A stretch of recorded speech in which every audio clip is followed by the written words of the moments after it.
That's a threat, by the way. That's the threat to William. That's the threat to Charles. That's the threat to Catherine. That's the threat to the British royal family. But wake up, Prince Harry, because that's the threat to you too. She has been taking notes methodically about your marriage for years. Meghan Markle's close friends have revealed that she has been secretly recording her autobiography designed to bring down the British royal family on her iPhone in voice notes for years. For years, royal commentators have speculated that Meghan Markle may have been quietly building something much bigger than a podcast, lifestyle launch, or another streaming project.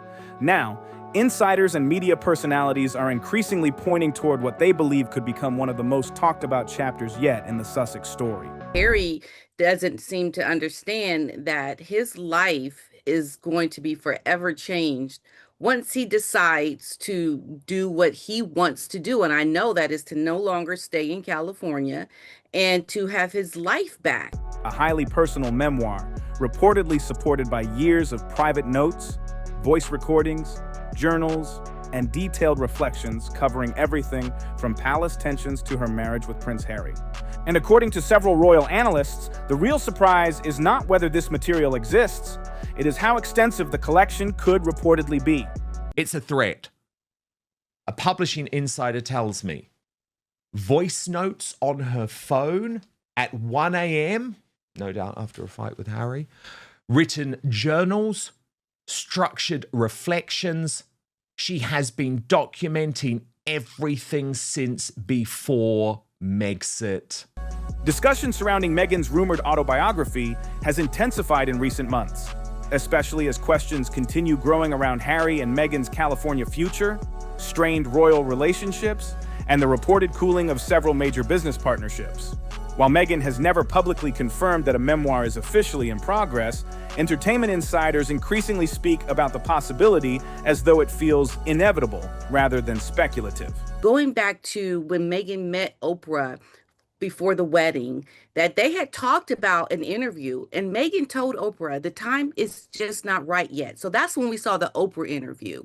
But I think more was planned at that time, or actually later, when Meghan started talking to Oprah about a potential book. What has truly captured attention, however, are claims that Meghan may have started documenting important moments years ago, potentially long before Harry released Spare, and even before the couple formally stepped away from royal duties during Megxit. According to multiple publishing and entertainment figures familiar with celebrity memoir deals, modern autobiographies are rarely built only from memory. Public figures often preserve years of private material, including audio recordings, digital journals, text archives, and written reflections. In Meghan's case, commentators believe the collection could reportedly be especially detailed. Some analysts claim she allegedly recorded voice notes late at night, documenting emotional moments, disagreements, frustrations, and private experiences as events unfolded in real time. And there is a threat there because Meghan knows in her pocket she's got a very heavy hand that she can play that is going to no doubt hurt the monarchy. So tell me, Prince Harry is happy again. It's a massive, massive story. He's sneaked off to have lunch with friends. I think there's trouble in paradise. Others suggest she kept organized journals specifically meant to preserve details she believed could later become personally, professionally, or historically important. And if that is true, the implications could be massive. Because what once appeared to be emotional reflection could eventually become carefully documented storytelling.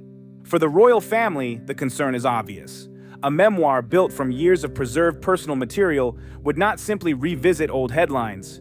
It could reopen nearly every major controversy from the past several years.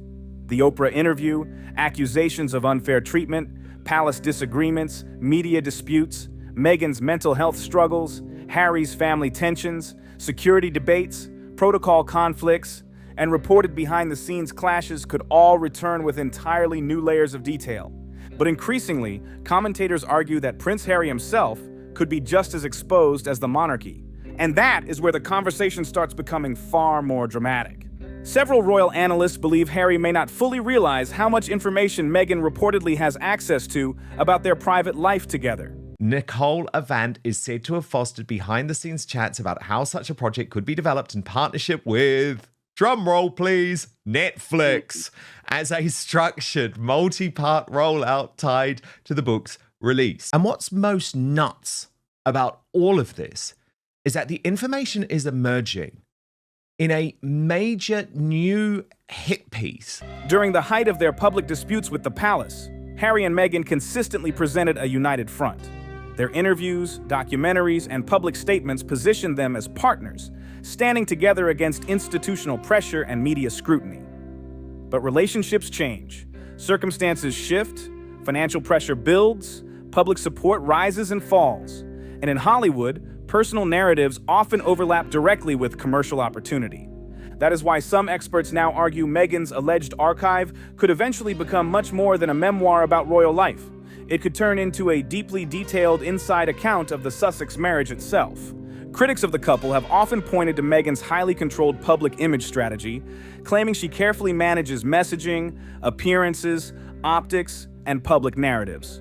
Supporters, however, argue she has simply been forced to protect herself in an environment that they believe was hostile from the beginning. But within this, that's where they drop the fact that this prize that they desperately want is Meghan Markle's autobiography, even revealing that Nicola Avant, who actually behind Meghan Markle's back is saying, I hate her, I can't stand her, but that she is negotiating directly with Meghan about how the autobiography would also roll out at the same time as a major Netflix series. Either way, one fact appears hard to dispute. Personal storytelling has become one of the most powerful assets within the Sussex brand. Harry's Spare already showed the scale of the market. The memoir broke sales records at launch and dominated global headlines for weeks. But publishing insiders believe Meghan's version could attract even greater global attention for one key reason: mystery. Harry has already shared much of his perspective. Meghan has largely remained silent publicly. That leaves enormous curiosity about what she personally experienced inside royal life, how she views the breakdown with the family today, how she interprets key figures such as King Charles, Prince William, and Princess Catherine, and what truly happened behind closed doors in the final period before Megxit.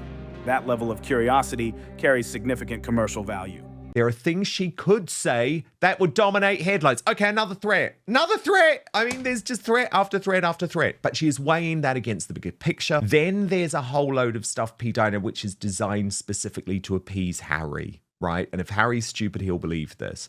The timing, however, is complicated. Publishing plans are believed to have slowed in part due to the delicate question of King Charles and Harry's ongoing attempts, however tentative, to repair their relationship. Industry experts increasingly speculate that if Meghan ever publishes a memoir, it would not be treated like a standard autobiography. Instead, it would likely become a major global media event involving publishing houses, streaming platforms, interview specials, magazine exclusives, and possibly documentary extensions. Some entertainment insiders believe Netflix would almost certainly seek involvement if such a project moved forward. Others suggest Oprah Winfrey could pursue another high-profile televised interview, similar to the widely discussed Sussex conversation that drew global attention in 2021. That's what this is about. And that is one hell of a threat, because she's actually gone further than she did in the cut. Do you remember in the cut she said, oh, well, I've got my diaries. This is so much more than that, P. Diner. Voice notes, journals, methodical collection of everything that has been going on. And do not tell me a lot of this will be targeted against Prince Harry, because I think it will. The commercial potential is enormous. And that is exactly why some royal commentators believe tensions surrounding the Sussex situation may only grow stronger from here. One of the most interesting parts of the current speculation is timing. Several commentators believe Harry has quietly tried to stabilize at least parts of his relationship with King Charles in recent years. Reports of occasional communication between Harry and the royal household have repeatedly appeared, especially during periods linked to the king's health concerns. A full-scale memoir release could seriously complicate those efforts. But She of would course, definitely use race as a way to get back at them and Harry. yeah, because know. why is every person mentioned in this article a black person? You know, why are the white allies like Kelly Zadfin not mentioned? I think this is strategic. According to royal insiders, the monarchy's biggest concern has never simply been criticism. The royal family has dealt with criticism for generations. The real issue is ongoing narrative conflict, a continuous cycle of revelations, responses, counterstatements, interviews, and media reactions that keep royal tensions permanently active in the global news cycle. A detailed memoir from Meghan could reignite exactly that pattern, especially if deeply personal claims or previously unknown private conversations were included. Some commentators have even described the rumored project as a kind of insurance policy. The reality is rather different and speaks of a far more strategic approach. For behind the glare and off the red carpet, she nowadays rarely walks exists a network of women who have not only stood by her since Megxit, but continue to quietly shape what comes next. Not close friends in a social day-to-day sense. In other words, they're using her. Yep, totally. A phrase that has been repeated by critics who believe Meghan may have preserved information in case relationships broke down over time. Others strongly reject that view, arguing that keeping records of one's life during intense public pressure is entirely normal. Still, the intensity of the speculation itself shows how unstable public perception around the Sussex story has become. Another factor driving concern is Meghan's growing interest in media development behind the scenes. Hollywood figures have suggested she has become more focused on production, ownership of intellectual property, creative direction, and long-term content strategy. Instead of only appearing on screen, she reportedly wants influence over how stories are created, shaped, and distributed. Oprah's influence also extends into the couple's social calendar, shaping where Meghan is seen, and just as importantly, where she is not. I can reveal it was Oprah who encouraged Meghan and Harry to attend Kris Jenner's 70th birthday party on November the 8th last year, a lavish James Bond-themed soiree at Amazon boss Jeff Bezos' Beverly Hills mansion. The goal was for Meghan to rub shoulders with key power players, including Bezos himself. That shift is significant, because in today's entertainment world, a memoir is no longer just a book. It can expand into a streaming project, a documentary series, a podcast adaptation, exclusive interviews, and a full-scale branding campaign all at once. And Meghan is widely believed to understand modern media dynamics better than many around the royal circle. Critics often underestimate that point. What makes the situation even more sensitive is the emotional layer. Some commentators warn that if Harry and Meghan's marriage ever face serious long-term strain, the existence of years of alleged recordings and private documentation could turn a breakup into a global media event of enormous scale. What Meghan Markle's real goal is with this autobiography. And it's bad. It's bad for the royal family. It's bad for Prince Harry. And she needs the moolah. Together, they offer something far more valuable than that gaudy Monday night invitation to the Met. So again, it's like, we know Meghan wanted to go to the Met Gala, okay? We know she was desperate for that invite. Can you please not describe it as gaudy? Like, yes, I think it's a gross display of Hollywood excess, but we all know Meghan Markle would have been there in a single second. And is Meghan Markle now really suggesting that Anna Wintour and Venus Williams and Nicole Kidman are gaudy? Give me a break. A few analysts even suggest that any future separation between them could become one of the biggest celebrity stories in modern times, potentially even larger than Harry's departure from royal life itself. That possibility is why discussion around the alleged recordings has created such concern among royal watchers. Because once private life becomes public narrative, the level of attention has almost no ceiling. And unlike older royal scandals from decades past, today's media environment rewards constant escalation. Every interview clip turns into viral content. Every leaked detail becomes a headline cycle. Every emotional moment becomes social media debate. For the monarchy, that creates an extremely difficult challenge. The institution has traditionally survived through silence, restraint, and tightly controlled messaging. But the modern entertainment world operates in the opposite way, relying on exposure, emotional openness, and constant storytelling. The Sussexes still want to be seen as above the celebrity fray. I mean, okay. Pause. Are you kidding me? This is, again, so stupid. You're hanging out at a celebrity party where there are paparazzi outside, and then you're saying that you want to drop the photos from all the picture agencies because you want to be above the celebrity fray. Harry and Meghan moved from one system into the other years ago. Now, according to growing speculation in royal media circles, the long-term effects of that shift may only just be starting to show. If Meghan has truly spent years documenting everything, every disagreement, every emotional moment, every royal tension, every private exchange, then the next phase of the Sussex story could look very different from what came before. Because the next chapter may not just revisit royal history, it could reshape how that history is understood entirely. Long before headlines about weakening streaming partnerships, falling approval ratings, and awkward public appearances, Meghan Markle understood something many royal commentators underestimated. Success in entertainment is not only about popularity. The same calculation applied to the wedding of Bezos and Lauren Sanchez, which took place in Venice last June. The couple were invited but chose not to attend, not because of any feud, but because they knew it would be a media storm and they would be called opportunists. And even Meghan Markle's mother, Doria Ragland. So what is so hilarious about this, right? Is that like, oh God, we need black people. We need black famous people supporting Meghan. Okay, Tyler Perry, yep, they're not talking anymore, but he's sort of there. Gayle King, we all know about that. Oh, and I know Meghan's mum. Meghan's mum. Because do you notice, every single person that they are saying support Meghan in this article is a black person. They're not talking about anyone in Meghan's world who is white. So that's why I believe there is a race undertone here. It is about networks. And according to several insiders familiar with elite Hollywood circles, Meghan has reportedly spent years positioning herself within a powerful media ecosystem in the United States. A network involving executives, investors, producers, political donors, streaming decision makers, and reputation managers who can influence narratives and revive public attention quickly. At the center of that ecosystem is Oprah Winfrey.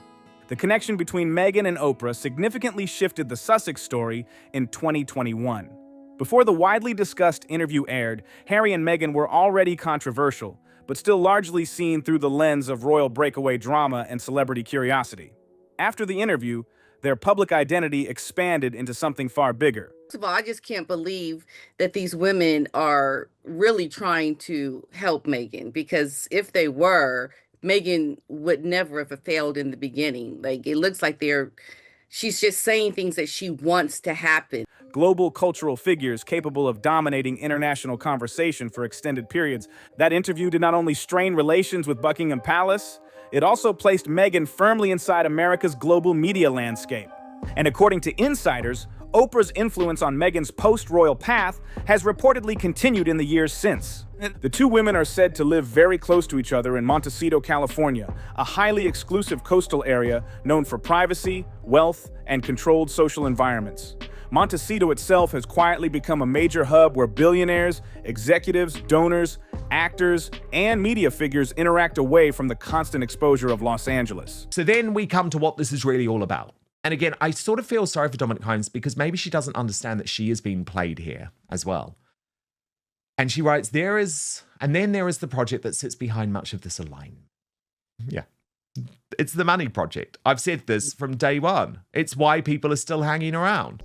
Unlike traditional Hollywood environments filled with paparazzi pressure, Montecito offers distance, privacy, and carefully managed access. That setting has reportedly allowed Meghan to build relationships away from cameras while still staying connected to powerful entertainment figures. Among the names most often mentioned in connection with Meghan behind the scenes is Nicole Avant, the former U.S. ambassador and wife of Netflix co-CEO Ted Sarandos. For years, Hollywood observers have speculated about Meghan's broader connection to Netflix leadership circles. The streaming deal signed after Megxit immediately became one of the most talked about contracts in modern entertainment, reportedly worth tens of millions, and designed to establish Harry and Meghan as major content producers. But over time, the relationship has appeared inconsistent. Several projects reportedly underperformed, criticism increased, and questions emerged about whether Netflix still viewed the partnership as a long-term priority. Yet, despite recurring rumors of tension, Meghan's access to elite streaming networks has remained notably steady. And that is where Nicole Avant becomes especially relevant. Avant is deeply connected across entertainment, politics, philanthropy, and business. Her father, Clarence Avant, was one of the most influential figures in the music industry for decades, often referred to as the Black Godfather because of his major influence across media and political circles. Meghan has realised that her solo projects aren't working. It's my understanding, and my royal insiders are telling me, that she's all out now. Including when she was still a member of the British royal family. And guess who's behind all of this? Oprah goddamn Winfrey. Through both family ties and her marriage to Netflix co-CEO Ted Sarandos, Nicole Avant holds a uniquely powerful position inside Hollywood. Commentators increasingly believe Meghan recognized the strategic importance of that relationship very early. Public appearances featuring Meghan and Avant have repeatedly drawn attention, especially at high-profile Netflix events where the two women were seen appearing unusually close.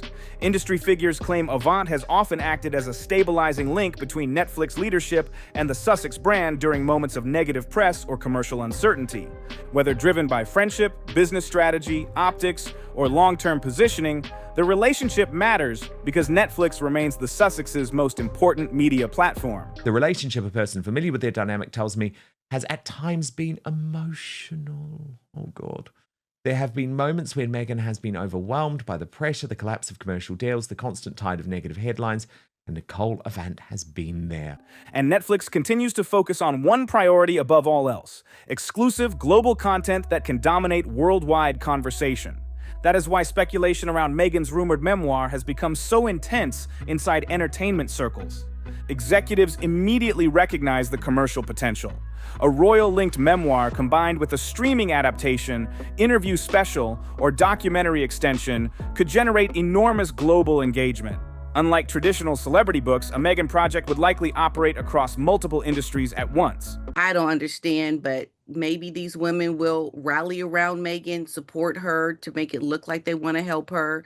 But that's going to be it's not going to be a good thing for the monarchy at all. Publishing, streaming, television, digital media, social platforms, and international news coverage. In other words, it represents exactly the type of cross-platform media event modern entertainment companies actively pursue. Another figure frequently linked to Meghan's Hollywood circle is Shonda Rhimes, one of television's most powerful creators and one of Netflix's most important long-term creative partners. Rhimes built a major entertainment empire through Grey's Anatomy, Scandal, and later Bridgerton, becoming one of the few producers capable of consistently delivering massive global streaming audiences. Her connection to Meghan has fueled ongoing speculation. While there is little confirmed evidence of a close personal relationship, insiders say proximity to Rhimes carries significant symbolic weight inside Hollywood. Critics often portray Meghan as isolated or commercially weakened. Association with Rhimes challenges that narrative, since Rhimes remains one of the industry's most influential creative gatekeepers. Sources say Meghan wants the book to be both a record setter and a reset, telling her version of events while also charting her success in America. She does not want it to be a book of grievances, one insider tells me. She wants it to reflect where she is going, not where she has been. I mean, that's not what an autobiography is, so this is just nonsense. The same dynamic applies to Melody Hobson, the Ariel Investments president and former Starbucks chair, married to Star Wars creator George Lucas. Hobson represents a different type of influence within Meghan's network: corporate and financial credibility. Unlike actors or producers, Hobson is viewed as one of the most powerful business leaders in the United States. Her expertise focuses on ownership structures, investment strategy, intellectual property, long-term planning, and institutional influence. Industry figures claim Hobson has reportedly offered guidance on business development, brand positioning, and content ownership, all increasingly central to Meghan's post-royal direction. Over the last several years, she has repeatedly tried to position herself at the same time as a media producer, public speaker, philanthropist, luxury lifestyle figure, feminist voice, cultural commentator, and commercial entrepreneur. Very few public figures attempt to operate across that many roles at once. Even fewer manage to maintain success in all of them. But supporters argue Meghan's drive to stay relevant across multiple industries reflects strategic ambition rather than confusion. But it's also financial too, P. Diner, because Dominic Hines then goes on to say the value of that material is obvious. A memoir for Meghan would not just be a book, it would be a multi-platform event with global publishing rights, an interview special, and there you go, the interview special. That's what Oprah wants, right? And a streaming component. That's what Netflix wants. Critics, however, see something completely different. They argue her Hollywood relationships are often transactional, built less on genuine personal connection and more on mutual benefit. In elite entertainment circles, proximity itself can function like currency. Being seen near powerful figures can create influence, even when projects underperform commercially. That dynamic became especially visible during ongoing speculation around major celebrity events such as the Met Gala and high-profile wedding celebrations involving Jeff Bezos and Lauren Sanchez. Questions about whether Meghan was invited, excluded, intentionally absent, or avoiding overexposure sparked repeated media discussion. But behind the gossip was a more important issue: status signaling. In Hollywood, invitations matter because they reveal where someone stands within the power structure. The Sussexes have spent years trying to balance two very different worlds: royal prestige and celebrity culture. On one hand, they benefit heavily from connections to elite American entertainment circles. On the other, they have repeatedly tried to position themselves as separate from what they view as superficial Hollywood excess. That balancing act often creates contradictions. Attending celebrity events invites criticism for chasing fame. Avoiding them leads to speculation about rejection. I'm quite blown away by all of this because Prince Harry must be like, what? What? They're plotting this now behind my back? Staying neutral becomes nearly impossible because every appearance is interpreted as a strategic move. Meanwhile, Oprah's influence continues to remain central to the broader narrative. Unlike many celebrities, Oprah operates more like an institution than a personality. Her endorsements carry significant cultural weight in American media. She can validate public figures, shift narratives, and turn interviews into global media moments. Many commentators believe Oprah recognized the scale of the Sussex story early on, not just as royal controversy, but as a global content ecosystem. Interviews, streaming deals, documentaries, books, speaking tours, lifestyle branding, political influence, public sympathy, activism, and non-stop media coverage. The Sussex story became commercially powerful because it blended celebrity culture with monarchy, family conflict, wealth, power, trauma, and institutional tension all in one. Very few narratives create that level of emotional and commercial reach.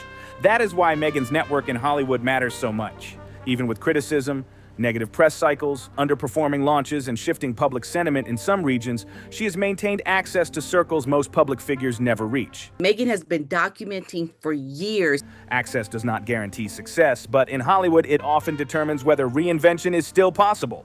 And many insiders believe Meghan is already preparing for another reinvention phase now.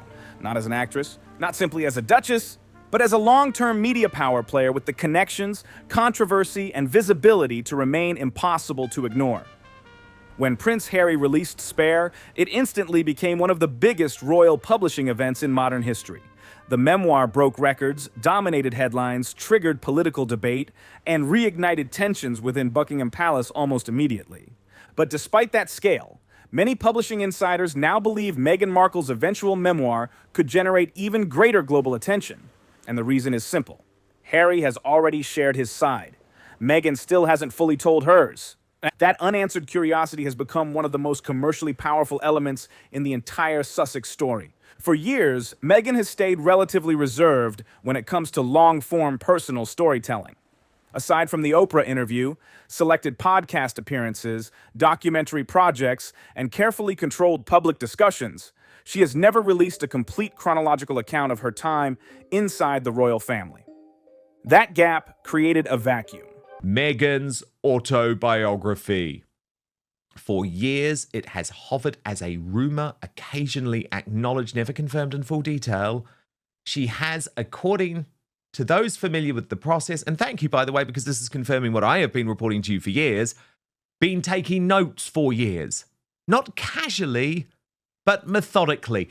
Royal audiences still want answers about what she reportedly experienced behind palace walls, how relationships with senior royals deteriorated so quickly, what happened during the final months before Megxit, how she viewed media pressure, and what truly unfolded during the intense period of their royal exit. Unlike Harry, who focused heavily on childhood struggles, military service, and his relationship with the press, Meghan's perspective carries a different kind of public interest. She entered the monarchy as an outsider. American, biracial, previously married, connected to Hollywood, and already familiar with celebrity culture before becoming a duchess. To many observers, that gives her story a very different emotional angle. Industry experts also believe Meghan's potential memoir would likely be far more strategically structured than Spare. Harry's book was often described as deeply emotional, reactive, and intensely personal. Meghan, in contrast, is frequently portrayed by both critics and supporters as highly image-aware and carefully deliberate in public presentation. That difference matters in publishing. Insiders speculate her project would not simply be a memoir, but a full-scale global media rollout involving interviews, streaming partnerships, magazine exclusives, and coordinated promotional campaigns. Netflix would likely play a major role, given its continued investment in the Sussex brand. Meghan is desperate. Meghan is the one who is desperate. There is also strong belief that Oprah Winfrey would likely pursue another major televised interview if Meghan ever chose to revisit royal life in detail. And commercially, the potential is enormous. Harry Spare succeeded because readers wanted direct access to royal life from someone born inside the institution. Meghan's memoir could reach an even wider audience because it combines multiple narratives at once: royal conflict, celebrity culture, identity, marriage under pressure, media pressure, Hollywood ambition, and personal reinvention. That crossover appeal is extremely rare. Commentators also note that Meghan's memoir would be released into a much more divided public climate than Harry's. Public opinion toward the Sussexes has become more split, criticism has intensified, and speculation about their future continues to circulate. Every appearance, interview, or business decision now attracts immediate global attention.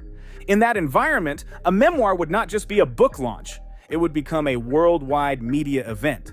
And perhaps most importantly, many royal analysts believe Meghan still holds what modern media values most: untold information. As long as audiences believe there are still hidden stories, private tensions, unrevealed conversations, or emotional truths waiting to surface, interest in Meghan Markle's next move will remain extremely high. That is why many people across Hollywood and royal commentary circles believe her eventual memoir could potentially surpass Spare, not only in sales, but in cultural impact. Because Harry opened the door, but Meghan may still be holding the final chapter.